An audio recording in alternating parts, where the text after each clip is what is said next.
Hello साथियों, स्वागत है आपका VK PCS academy YouTube channel पर। आज हम पढ़ेंगे मौर्योत्तर काल। मौर्योत्तर काल में एक बार फिर अशोक के शासन के बाद फिर से बहुत सारे राज्यों का उदय हुआ। दूसरा, विदेशी राज्यों ने भी आकर के शासन किया।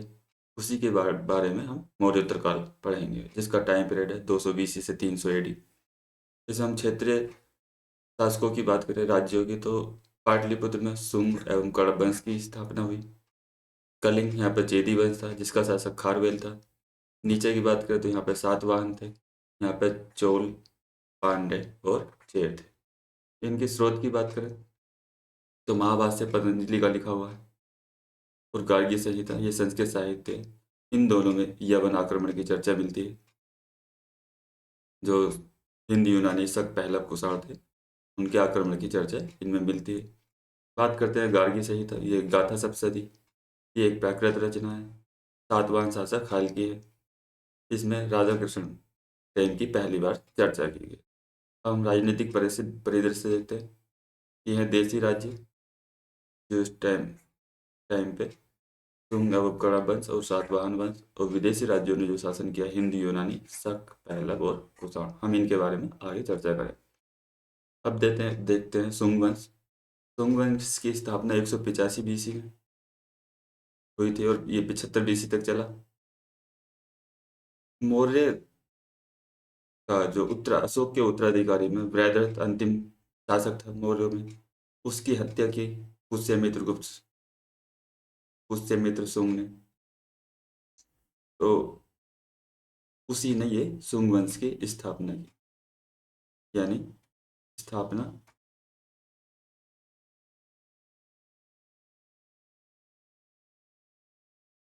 पुष्यमित्र शुंग ने। शुंग कौन थे? शुंग ब्राह्मण पुरोहित थे अशोक के समय। अशोक द्वारा इनके यज्ञों पर रोक लगा दी गई थी, और रोक लगा दिए जाने के कारण इन्होंने ये पुरोहित कार्य जो थे वो त्याग दिए गए और सैनिक वृत्ति को अपना लिया था। इनकी राजधानी की बात करें तो प्रारंभिक राजधानी ये पाटलिपुत्र थी, और दूसरी राजधानी इनकी विदिशा थी। तो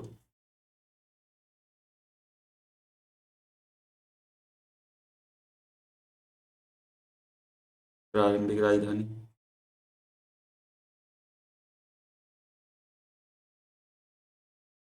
पाटलिपुत्र और सेकंड राजधानी विदिशा। इसमें 10 राजा हुए जिन्होंने लगभग 112 वर्षों तक शासन किया।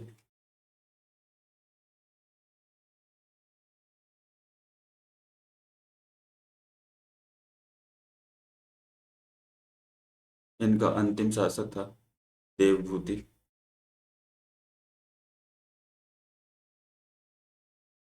इनके समय कुछ निर्माण कार्य भी किए गए। जैसे इनके समय में काष्ठ वेदिकाओं के स्थान पर भव्य तोरण एवं प्रस्तर वेदिकाओं का निर्माण किया गया है बौद्ध स्तूपों के चारों तरफ।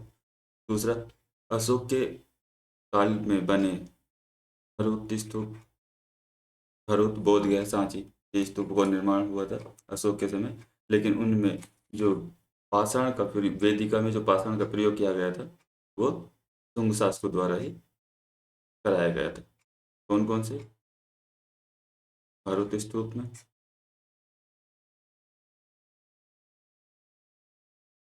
बोध गया और सांची निर्माण हुआ था इनका अशोक के काल में। लेकिन वेदिका में पाषाण का प्रयोग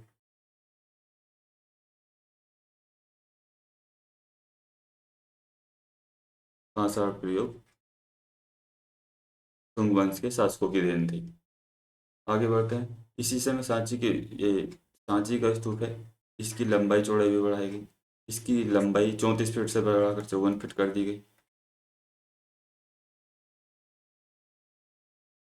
और व्यास बढ़ा करके 120 फीट कर दिया गया। 70 फीट से बढ़ा करके 120 फीट कर दिया गया। इसमें बस इतना ही। अब आगे देखते हैं कण्व वंश।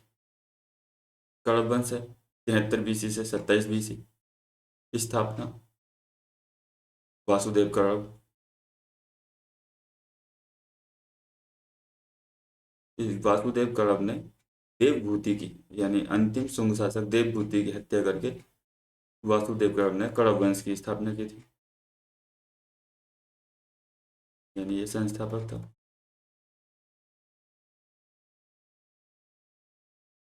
इसके बाद कुछ और शासक हुए, उनका एक क्रम है, जैसे भूमिमित्र, नारायण, नारायण के बाद सुशर्मा। कणव वंश में बस इतने ही। आगे देखते हैं सातवाहन वंश। सातवाहन वंश ये नीचे की साइड में है। सातवाहन एम्पायर, इसकी राजधानी थी प्रतिष्ठान।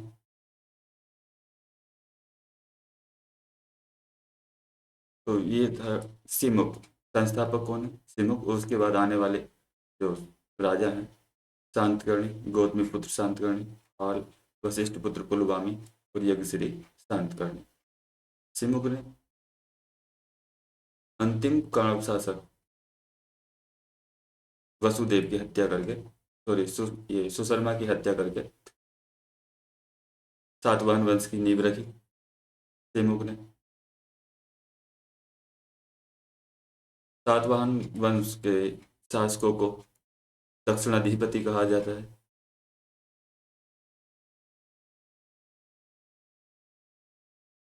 दक्षिणाधिपति, और इनके द्वारा शासित क्षेत्र को दक्षिणापथ कहते हैं।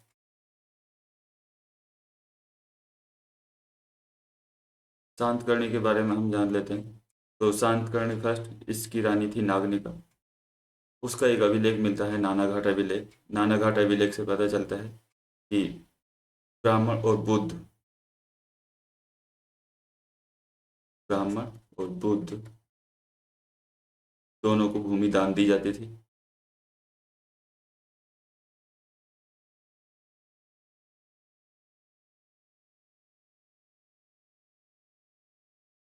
तो वो भूमि दान किससे पता लगता है?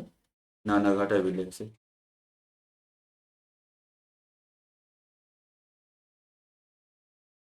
नानाघाट अभिलेख किसका है ये? रानी नागनी का।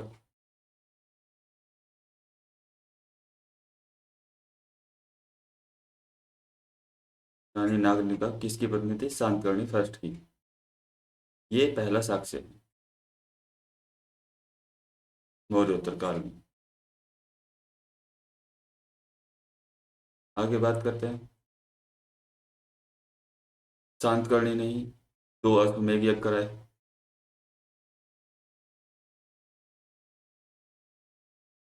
मेघ और एक राजस्व।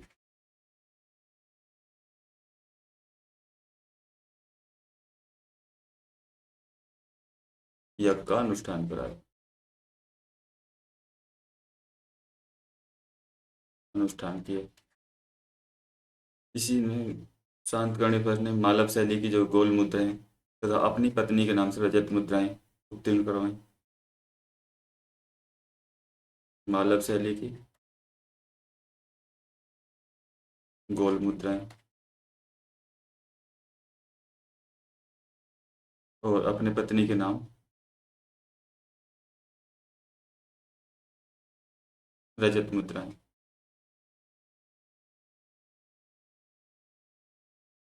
उत्कीर्ण कराई।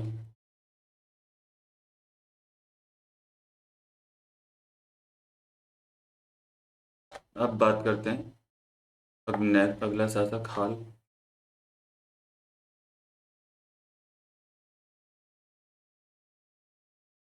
हॉल की हम बात करें तो शांतकर्णी, जैसे शांतकर्णी शांति के लिए प्रसिद्ध था, तो हाल युद्ध के लिए जाना जाता है।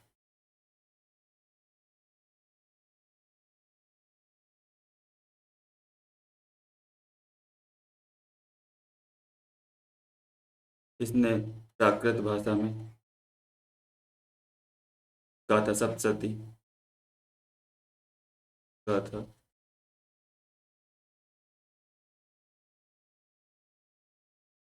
गाथा सप्तशती, मुक्तक काव्य की रचना की।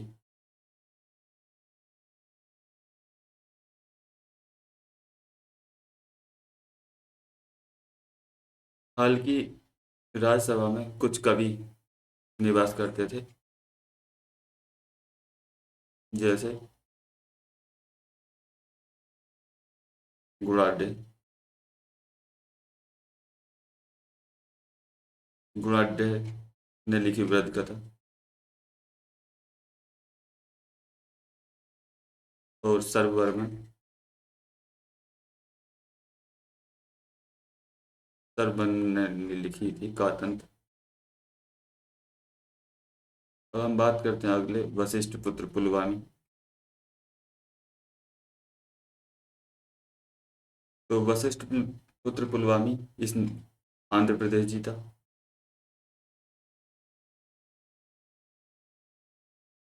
आंध्र प्रदेश को सातवां साल को ने अपने क्षेत्र में मिला लिया। इसके समय ही अमरावती के जो बौद्ध स्तूप के चारों ओर वेष्टि का निर्माण करके उसको संवर्धित किया गया था। आगे बात करें यज्ञ श्री शांतकर्णी।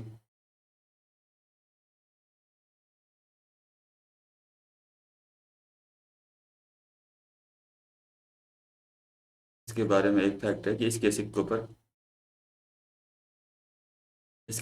पर जहाज के चित्र मिलते हैं।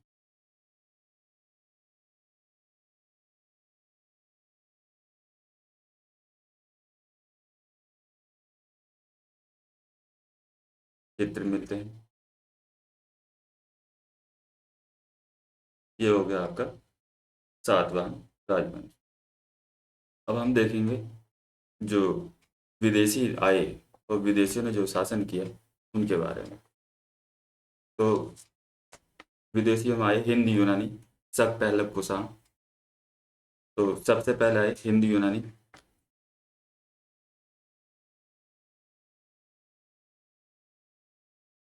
सबसे पहले हम देखेंगे हिंद यूनानी के बारे में।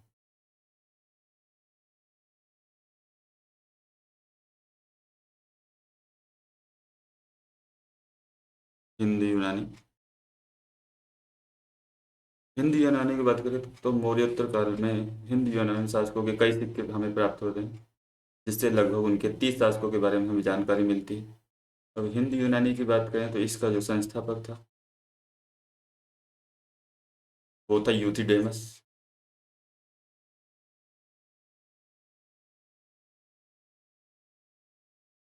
इसके बाद आया डेमेट्रियस।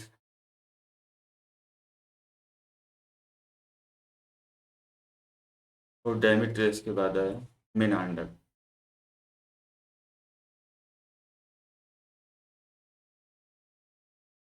डेमेट्रियस एक महत्वपूर्ण शासक था। इसने सियालकोट, साकल या सियालकोट को इसने अपनी राजधानी बनाया।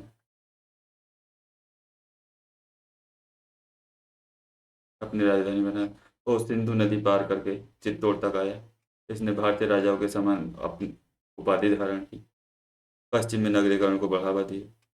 मिलिंद, एक जो ये मिनांडर है, मिलिंद, इनकी रचना है किस किस की। मिलिंद साहित्य, संस्कृत साहित्यकार है। इसी को समर्पित करते हुए नागसेन भिक्षु ने मिलिंद पन्नु की रचना की है। ये मिनांडर, इसने बौद्ध धर्म ग्रहण कर लिया। और इसके इस सिक्के हमें कहाँ मिलते हैं? काबुल में मिलते हैं, मथुरा में मिलते हैं और बुंदेलखंड में मिलते हैं। हिंदू यूनानी की बात करें तो यहाँ पर सिक्के, वो शीशे के सिक्के प्राप्त होते हैं।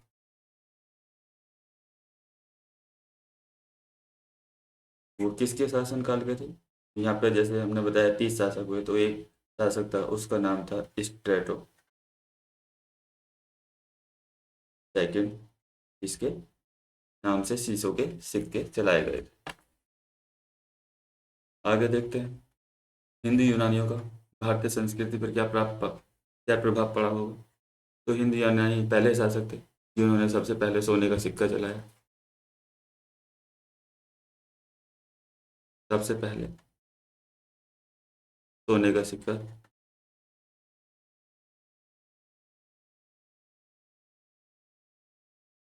सिक्का चलाया, इन पर एक निश्चित तिथि लिखवाई। निश्चित तिथि। सिक्कों पर राजा की छवियां।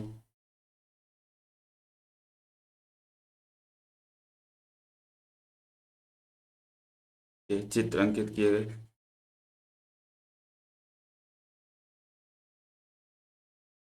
इन्होंने सोना, चांदी, तांबा, शीशा आदि के सिक्के भी चलाए थे।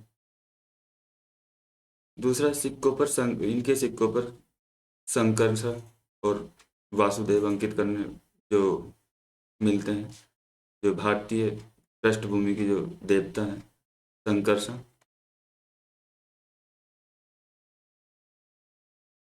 वासुदेव। हम इन दोनों की बात करें तो ये एक किसी सिक्कों पर मिलते हैं। किसके सिक्कों पर मिलता है? तो ये हिंद यूनानी शासक था एक, अगाथोक्लिज।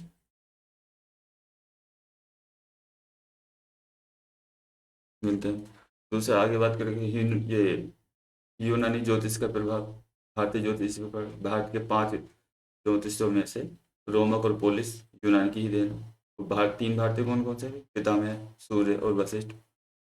आगे बात करें तो नाटकों को पर्दे पर प्रदर्शित करना इन्होंने ही शुरू किया। नाटकों को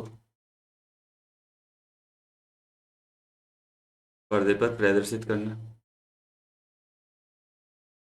इन्होंने ही प्रारंभ किया था। भारत में सिविल गवर्नर होते थे, जो राज्य में शीर्ष नेतृत्वकर्ता के रूप में, लेकिन इन्होंने सैनिक गवर्नरों की नियुक्ति की।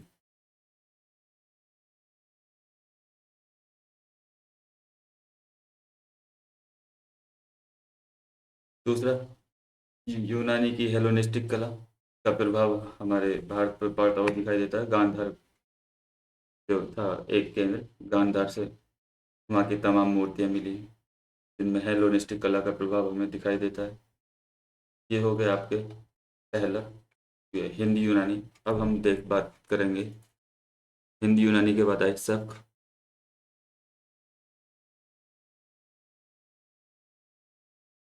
ये शक कहाँ से है?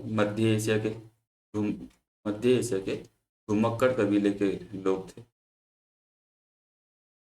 मध्य एशिया के घुमक्कड़ कबीले के लोग थे। इन्होंने भी पूर्वोत्तर काल में, मौर्योत्तर काल में भारत में प्रवेश कर और हिंद यूनानियों को भगा दिया।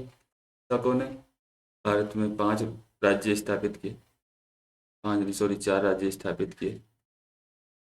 आपको इनको पता होना चाहिए कौन कौन से थे। तो हम बात करते हैं पश्चिमोत्तर शाखा।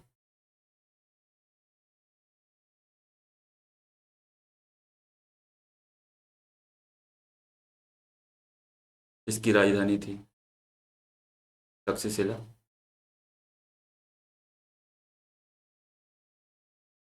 और इसका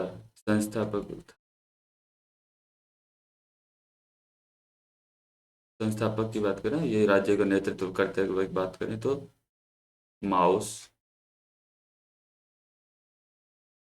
दूसरा था उत्तरी शाखा।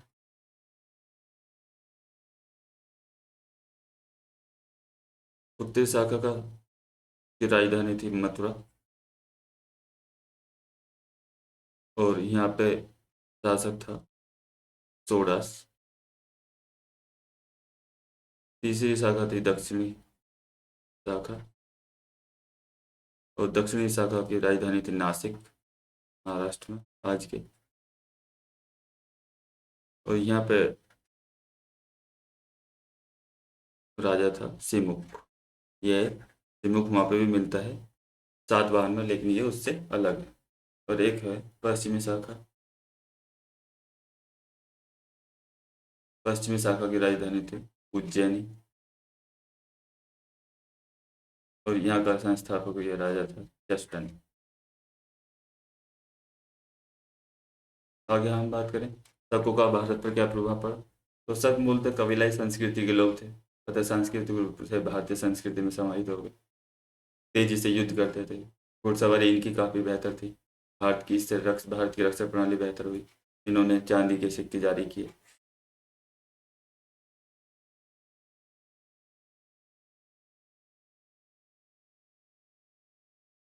चांदी के सिक्के जारी किए। शकों की जो पश्चिमी सहायक है उज्जैन, इसका आगे जाकर के एक शासक बना रुद्रदामन।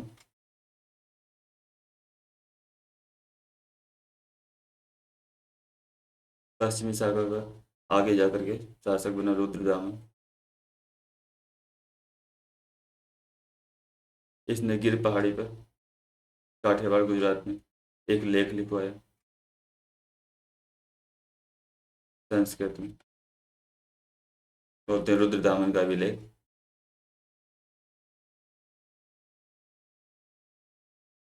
प्रथम संस्कृत का भी लेख माना जाता है।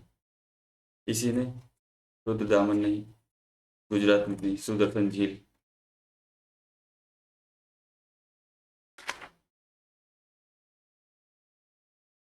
का जीर्णोद्धार कराया।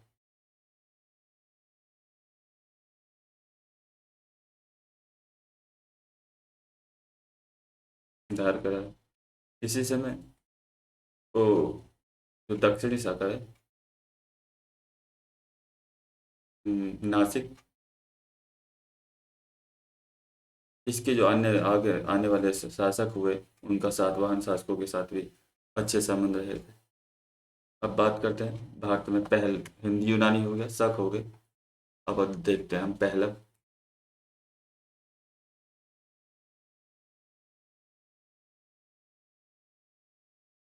पहलव ईरान की तरफ से आक्रमण करने वाले थे। इनका मूल स्थान वाई स्थान ईरान में ही था। मूल स्थान ईरान। पहलव ईरान की तरफ से आने वाले लोग थे। पहलव शासक एक गोंडो फर्निस मिलता है।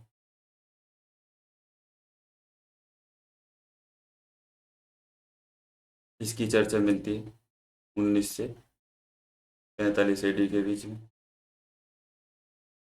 चर्चा इसी समय चर्चा मिलती है कि ईसाई धार्मिक नेता सेंट थॉमस इसी के समय भारत धर्म प्रचार, ईसाई धर्म का प्रचार करने के लिए भारत आए थे।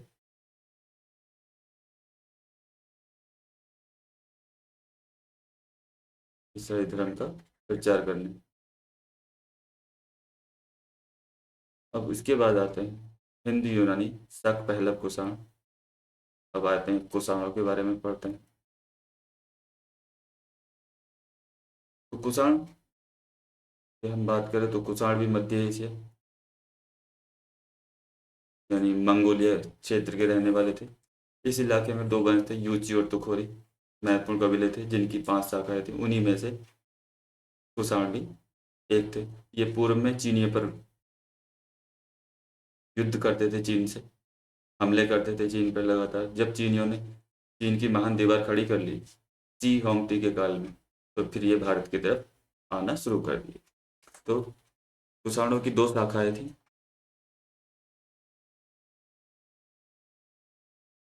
पहले शासन किया कडफिसियस शाखा ने, कैडफियस,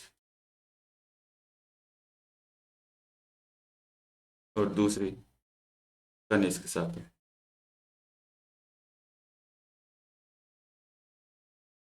इसमें आते हैं कुजुल कडफिसेस और दूसरा विम कडफिसेस। और इसमें आते हैं कनिष्क, होविस्क।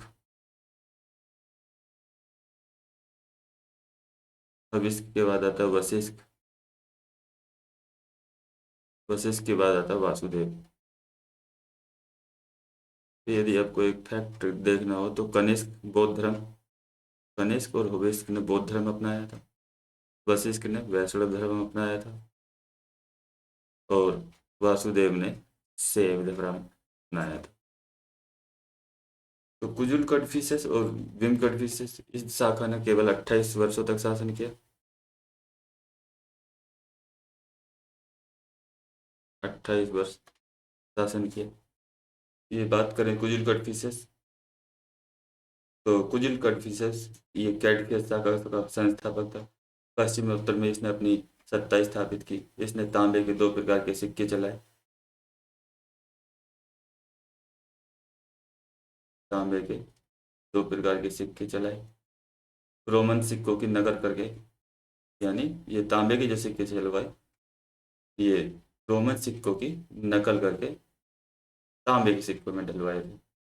दूसरा विम कड़फिस है, इस शाखा का महत्वपूर्ण शासक था। सर्वप्रथम सोने का सिक्का इसी ने चलाया भारत में।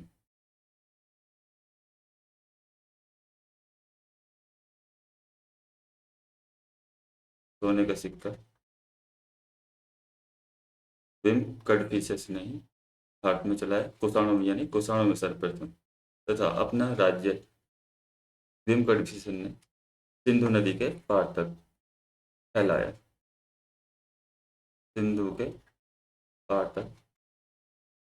अब बात करते हैं कनिष्क शाखा की। तो भारत में राजनीतिक और सांस्कृतिक दृष्टि से काफी महत्वपूर्ण है ये जो कनिष्क शाखा है, क्योंकि इसका योगदान काफी बेहतर रहा है। जैसे कनिष्क कुषाणों में सबसे प्रसिद्ध शासक शासक था। इसका राज्य अक्सास अमू दरिया से लेकर गंगा तक फैला था, जिसमें पाकिस्तान, अफगानिस्तान, ईरान, भारत तथा उसकी आते थे। उसने अपनी 2 राजधानियां बना रखी थी कनिष्क ने। एक थी फिरोजपुर, दूसरी थी मथुरा। इनकी मुद्रा हमें सिंधु के पश्चिम में से प्राप्त होती है। कनिष्क कनिष्क ने जो सिक्के जारी किए उस पर उसे बलि देते हुए दिखाया गया। बलि वेदी पर बलि करते हुए दिखाया गया। कनिष्क महायान बौद्ध धर्म में महायान शाखा का समर्थक था।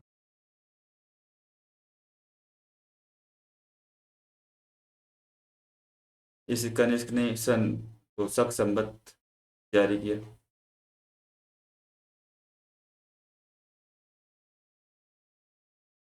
78 ईस्वी। वर्तमान में यदि भारत सरकार की हम बात करें तो काल गणना का चक्र इसी के आधार पर तय करती है। और इसी से हमारे हिंदी महीने, यानी जो चैत बैसाख जेठ है वो स्टार्ट होते हैं। और वो स्टार्ट होते हैं 22 मार्च। या और लीप ईयर होता है तो 23 मार्च से या 21। तो चैत यहीं से स्टार्ट होता है। कनिष्क विद्वानों का भी पोषक था। ने कई विद्वानों को संरक्षण की दिया, जैसे अश्वघोष, वसुमित्र, पार्श्व, नागार्जुन और चरक। चरक ने चरक संहिता लिखी थी। कनिष्क ने मथुरा में कनिष्क ने मथुरा में देवपुलों की, यानी मृत राजा रानियों की प्रतिमा स्थापित कराई। मथुरा से कनिष्क की एक सिर विहीन मूर्ति भी मिलती है, जिसमें कनिष्क को लंबे कोट पहने, भारी भरकम जूते पहने, हाथ में तलवार लिए दर्शाया गया है। मथुरा से ये कुजुल कटफिसेस की भी एक मूर्ति मिलती है। ये अभी पीछे बताया कि हाँ, ये महायान शाखा का समर्थक था। इसके सिक्कों पर बुद्ध की मूर्ति भी मिलती है। इसी समय कनिष्क के समय में ही चौथी बौद्ध बौद्ध संधि का आयोजन हुआ। ये कनिष्क वैसे धर्मनिरपेक्ष शासक था, और उसके बाद भी इसने ब्राह्मण धर्म को सहयोग प्रदान किया। इसने चीन पर आक्रमण किया, एक बार जीता, एक बार हारा। समकालीन भारतीय शासकों में सबसे महत्वपूर्ण शासक था। ये हमेशा रेशम मार्ग पर अपना नियंत्रण बना के रखता था। कुषाणों ने भारत में ही कई चीज़ों को, प्रचलन को बढ़ावा दिया।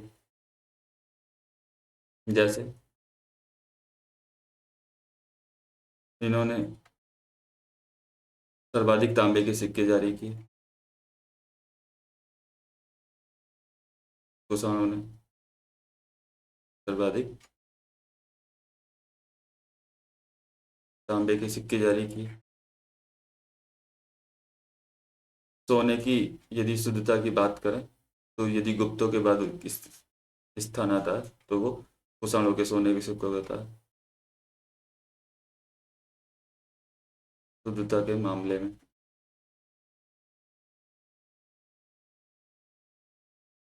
सोने के सिक्के सबसे बेहतर थे इनके।